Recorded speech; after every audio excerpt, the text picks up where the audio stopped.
మహాకృపను బట్టి ఇచ్చేసిన మీ అందరికీ నా హృదయపూర్వక వందనాలు. హల్లెలూయా. దేవునికి మహిమ కలుగును గాక. ఈ రోజున మనము వర్తమానాన్ని ధ్యానం జాగ్రత్తగా చూసుకుందాం. దేవుడు మాట్లాడుతున్న ప్రతి మాటను కూడా మనము చెవుని పెట్టుకోవాలి, విడిచిపెట్టి వదిలేయకూడదు ఏది కూడా. ఏ సమయంలో దేవుడు ఏం మాట్లాడుతాడో మనకు తెలియదు. కాబట్టి సమయమందు అసమయమందు ప్రయాసపడుము అని పౌలు అంటాడు.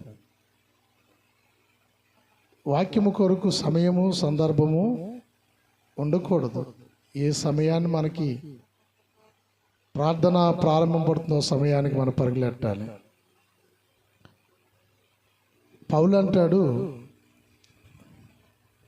గలతీ పత్రిక 4:11 మీ విషయమే నేను పడిన కష్టము వ్యర్థమైపోవునేమో అని మిమ్మల్ని గురించి భయపడుచున్నాను అంటాడు. వారికి సువార్త ప్రకటించి, రక్షణ ఇచ్చి, బాప్తిసం ఇచ్చి, ప్రభురాత్రి భోజనం ఇచ్చి, సంఘముగా సమకూర్చి, సంఘముగా దేవుని సన్నిధిలో ఉంటే మరల వాళ్ళ గురించి అంటున్నాడు, మీ విషయమే నేను పడిన కష్టము వ్యర్థమైపోతుందేమో అని భయపడుతున్నాను. ఎందుకంట ఏంటి పడిన కష్టము? వారికి సువార్త ప్రకటించడము, వారికి వాక్యం అందించడము, ఏమండి వారి యొక్క కష్టకాల్లో పాలు పంచుకోవడము, వారి పట్ల పడిన శ్రమ అంతా కూడా వ్యర్థమైపోతుందేమో అని మిమ్మల్ని గురించి భయపడుచున్నాను అంటున్నాడు ఆయన. ఎందుకు భయపడవలసి వచ్చింది? ఆయన మరలా ప్రార్థన విడిచిపెట్టారేమో, మరలా విశ్వాసంలో పడిపోయారేమో, మరలా అనేకమైన అర్థమైన విషయాలు తట్టు జీవిస్తున్నారేమో. ఆయన నేర్పించిన విధానము, ఆయన కట్టిన పునాది లేకుండా ఏమైపోతున్నారు వీళ్ళని ఏం చేస్తున్నాడట ఆయన? పాపం భయపడుతున్నాడట, పాపం భయపడుతున్నాడట. నేటి సంఘాలు కూడా అదే పరిస్థితి. సేవకుడికి భయము. ఏంటి భయము? అనేకమైన టీవీలో బోధలు, యూట్యూబ్ ఛానల్లో బోధలు, రకరకాలమైన బోధలు, రకరకాలమైన అనుభవములు.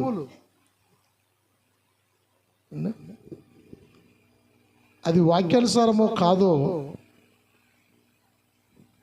ఎలా తెలుస్తుంది? ఎవరు బోధించిన వాక్యంలోంచే బోధిస్తారు.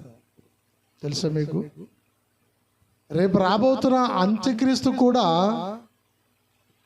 వాక్యం చూపించే నేను క్రీస్తునని చెప్తాడు వాడు. తెలుసా? అంత్యక్రీస్తు కూడా ఇదే బైబిల్లో వాక్యం చూపిస్తాడు. ఏ వాక్యం తెలుసా? మహమ్మద్ ప్రవక్త ఇదే బైబిల్లో వాక్యం చూపించి, మీ యేసుక్రీస్తు చెప్పిన ప్రవక్తను నేనే, ఆ పరిశుద్ధాత్మ నేనే అని ప్రకటించుకున్నాడు. ఖురాన్లో రాశాడు. మీకు తెలుసో తెలియదు కానీ అంత్యకాలమందు నేను మరలా మీతో ఉండడానికి, మీతో నివసించడానికి నా ఆత్మను పంపుతానని వాగ్దానం చేశాడు కదా మీ ప్రవక్త అయిన యేసు. నేనే ఎవరినట? ఆ ఆత్మను నేనే అని ఆయన బోధలలో పరిశుద్ధాత్ముడుగా అతను పిలిపించుకున్నాడు. తెలుసా? అలాగనే అంచు దినాలలో రాబోయే అబద్ధ క్రీస్తు కూడా వాక్యం చూపిస్తాడు. అదే వాక్యం చూపిస్తాడు. నేను వస్తానని చెప్పాను కదా, నేను మరలా వస్తానన్నాను, వచ్చేసాను. హల్లెలూయా. నేను మరలా వస్తానన్నాను, వచ్చేసాను అని ఆలయంలో దిష్ట వేసి కూర్చుంటాడట. కాబట్టి మనము 12వ వచనం చూద్దాం. సహోదరులారా, నేను మీ వంటి వాడినైతేనే గనుక మీరును నా వంటి వారు కావాలని మిమ్మలను వేడుకొనుచున్నాను. ఎలాంటి వారు అయి ఉండాలి? నేను ఏ రీతిగా అయితే నేను క్రీస్తును పట్టుకున్నానో, క్రీస్తును కలిగి ఉన్నానో, మీరు కూడా అదే క్రీస్తును నా వంటి వారిగా కావాలని నేను వేడుకుంటున్నాను. ఎవరినంట? దేవుణ్ణి వేడుకుంటున్నాడు. 15వ వచనం, క్రీస్తునందు మీకు అమ్మా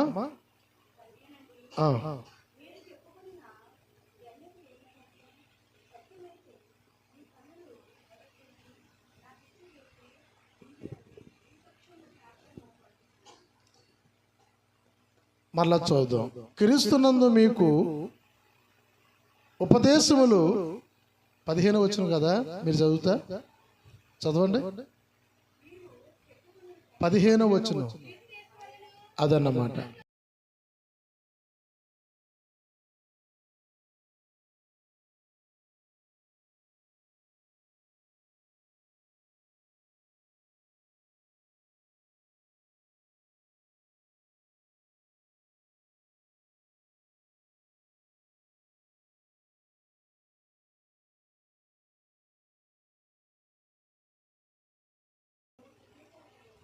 నా శరీరంలో ఉన్న శోధన పెట్టి మీరు నన్ను తృణీకరించలేదు, చాలా ప్రేమించారు, ఆదరించారు.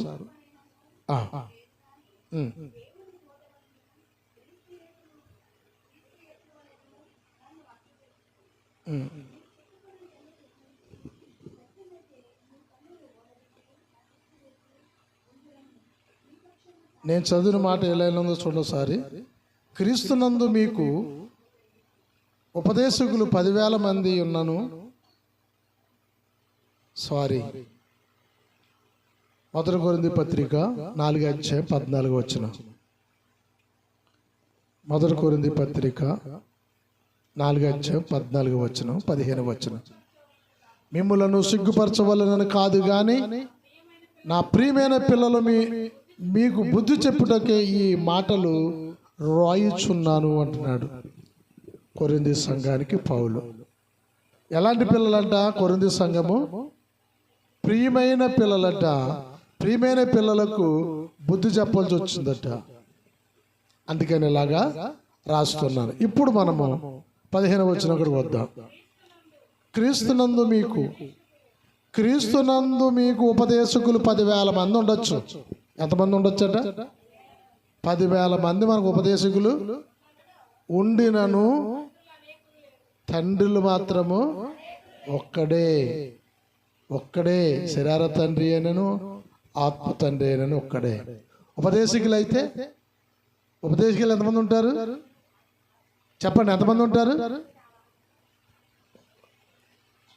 ఏదో ఊరు వెళ్తాం, అక్కడ మీటింగ్ దగ్గర ఆలకింతాం, అక్కడ ఒక ఉపదేశకుడు ఉంటాడు.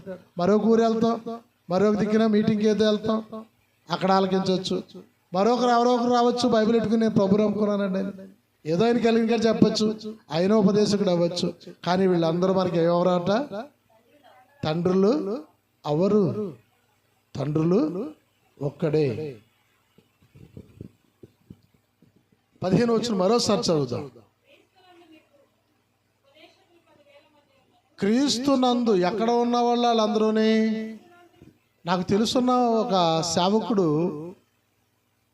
10 సంవత్సరాల కిందట రక్షింపబడ్డ సంఘంలో ఆయనే మా ఆత్మ తండ్రి అని, ఎందుకంటే ఆయనే బాప్తిసం ఇచ్చాడు, ఈయన సేవకు వచ్చాడు.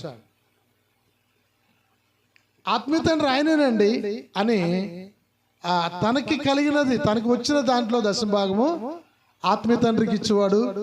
తర్వాత ఆయన యొక్క సేవా పరిసరి పేరు కూడా అదే పేరు పెట్టి చెప్పేవాడు. హల్లెలూయా.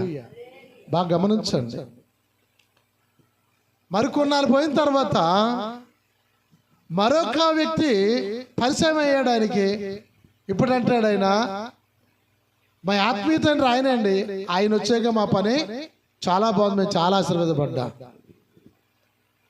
ఒక 7 సంవత్సరాలు 8 సంవత్సరాలు మరలా ఏ ఆత్మీయ తండ్రిని అయితే వదిలేశారో ఆయన వదిలేసి ఈయనకి ఒక 7 సంవత్సరాలు మళ్ళీ ఈయనకి 10% ఇచ్చి ఈయన ఆత్మీయ తండ్రి అని చెప్పి మరలా బోర్డు పేరు మార్చేసి పడ్డారు.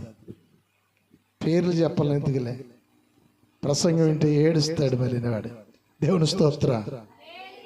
ఏడుస్తాడు, ఏడ్చిన భయం ఏమి లేదు. ఇలాంటి పనికిమాల స్థితి. 7 సంవత్సరాలు అవుతుండగా మరలా అతను చచ్చిపోలేదు.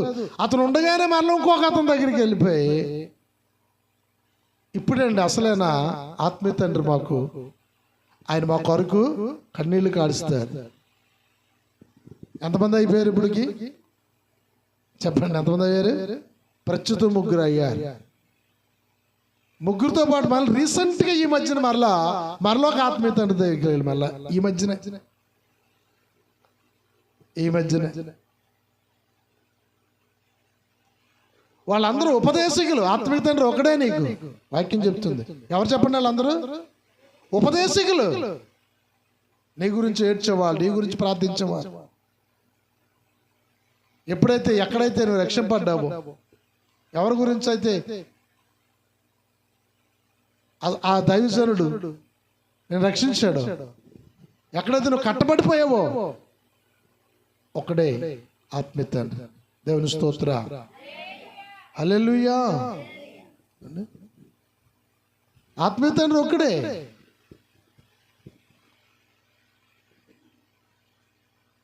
దేవుని సన్నిధిని మనము నిలిచి ఉన్నాం. దేవుని సన్నిధిలో గమనించుకోవాలి. ఉపదేశకులు 10,000 మంది ఉన్నా ఎలా ఉండాలంటే మనము పరిగెలెట్టాలి. ఎక్కడికి? దేవుని మందిరానికి పరిగెలెట్టాలి. కింద వచ్చిన చదువుతాం.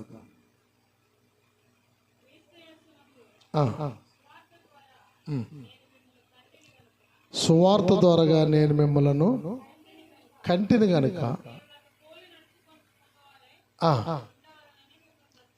ఏమంటున్నాడు ఆయన? మీరు నన్ను పోలి నడుచుకోండి, మీరు నన్ను పోలి నడుచుకోండి. దేవుని స్తోత్ర. చాలా మంది అంటుంటారు ఆయన మా కులపోడండి, అందుకని మేము ఆ సంఘానికి వెళ్ళిపోయామండి. కాపులు ప్రత్యేకంగా పాస్టర్లో ఒక ఫెలోషిప్ పెట్టుకున్నారు కాకినాడ ప్రాంతంలో. ఓ బ్రదర్ 3 సంవత్సరాలు పెట్టి నన్ను రమ్మంటున్నాడు అందులోకి. నేను కాపుని కాదు, పాపిని. కాపునైతే కాదు. కాపులకో సంఘము, రెడ్లకో సంఘము, ఇలా ఎడదీసుకుంటూ వెళ్ళిపోవడానిక క్రీస్తు మన కొరకు చనిపోతా. ఇంకా అహము సావనని సావలేదు. హల్లెలూయా. మీరు ఉప్పాడ ప్రాంతానికి వెళ్ళి చూడండి, ఏ సంఘం చూసినా వాళ్ళందరూ కూడా ఆడు మా కులపోడు గురించి మేము ఆడు నిలబెట్టుకున్నామండి, సంఘం కట్టుకున్నామండి అంటారు. దేవునికి మహిమ కలుగును గాక. అంటే వచ్చినోడికి పిలుపు ఉండదు, వెళ్ళినోడికి పిలుపు ఉండదు. మా వదిలిన ఎప్పుడు కూడా గొల్లపురుల సంఘంలో మీరు ఆ సంఘానికి మానేసి రండి అంటే వెంటనే వచ్చి కూర్చుంటారు. కానీ దేవుడు నాకు ఇచ్చిన పిలిపది కాదు. నేను రమ్మని కూడా అనలేదు. రమ్మంటే రారండి, వస్తారు రారా?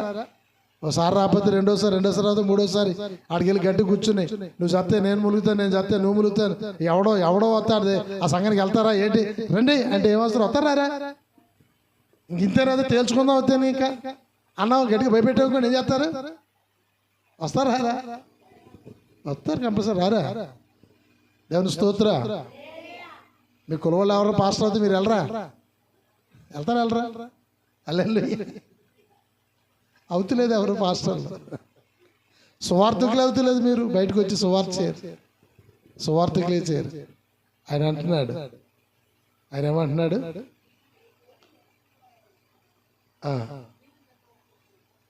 తయారవి సేవకి వెళ్ళడం ఎంత మంచిదో, ఒక సంఘంలోంచి సేవకి వెళ్ళడం ఎంత మంచిదో. ఆ సేవ ఎలాగంటే అవిరుద్ధంగా వెళ్ళకూడదు. ఉప్పాడ దాస్ గారు చెప్పేవారు, సేవకి వెళ్ళేవారు కొరకు ప్రార్థన చేసేవారు, ఉపవాసం ఉండేవారు. దేవుడు ఏ గ్రామం చూస్తున్నా ఆ గ్రామం వెళ్ళిపోమనేవాడు. అంతే తప్ప ఆ సంఘంలోంచి 10 మంది తీసుకుపోతాడని కాదు. ఇప్పుడు ఎలా తయారవంటే చాలా దిక్కుల్ని సేవకి తయారవుతారు. ఏం చేస్తారు? అందులో ఉన్న వాళ్ళని, చుట్టాలని, బంధువుల్ని 10 మందిని 20 మందిని తీసుకుని వెళ్ళిపోతున్నారు. ఇప్పుడు ఆడు సేవకి వెళ్తున్నాడని సంతోషం, ఇటు సేవ పోతుందని బాధ పక్కన. హల్లెలూయా. తీతు గురించి ఒక మాట చెప్తున్నాడు. తీతు పత్రిక 1:2 చిన్న పత్రిక రాస్తున్నాడు. తీతుకున్న ఒక విశ్వాసం గురించి, తీతుకున్న భక్తి గురించి. తీతు పత్రిక 1:2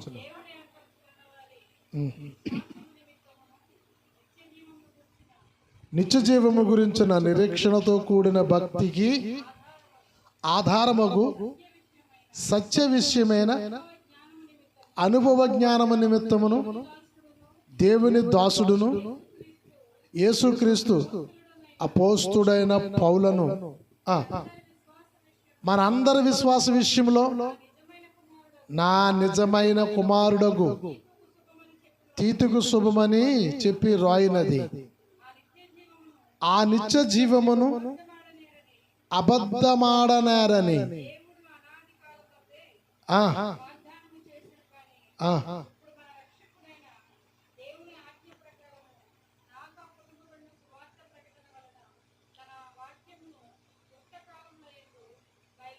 దేవుని స్తోత్ర. పై వచనములో చెప్తాడు, ఆ నిత్య జీవమును లేక ఆ నిత్య జీవమును పొందుకోవడానికి, ఆ నిత్య జీవము కొరకు ఎలాగున్నాడంట తీతు ఎలాగున్నాడంట? అబద్ధమాడనారని. ఏమండి? దేవుడు మన కొరకు అనాది కాలం సంకల్పం వేసిన ఆ సంకల్పం కొరకు అయినా ఎలాగున్నాడంట? ఎంత నిరీక్షణతో ఉన్నాడంట, ఎంత గొప్పగా చెప్పుకుంటున్నాడో చూడండి. నా నిజమైన ప్రియకుమారుడు. హల్లెలూయా. నా నిజమైన ప్రియకుమారుడు దేవుని నుండి, మన రక్షకుడైన యేసుక్రీస్తు నుండి కృపా కనికరము సమాధానం నీకు కలుగును గాక అని ఆశీర్వదించడానికి. ఎందుకనంట? 2 విషయాలు. నిత్య జీవము ఉన్నది. నిత్య జీవము కొరకు అబద్ధమాడనేరకుండా తన భక్తిని కాపాడుకుంటూ, ఏమండి, తన పైన ఆత్మీయ తండ్రికి గౌరవ భక్తి శ్రద్ధలతో నడుచుకోడు విధానంలో నా నిజమైన ప్రియకుమారుడు అంటున్నాడు. 1 యోహాను పత్రిక 2:4 అయినను ఎరిగి ఉన్నని 4 మన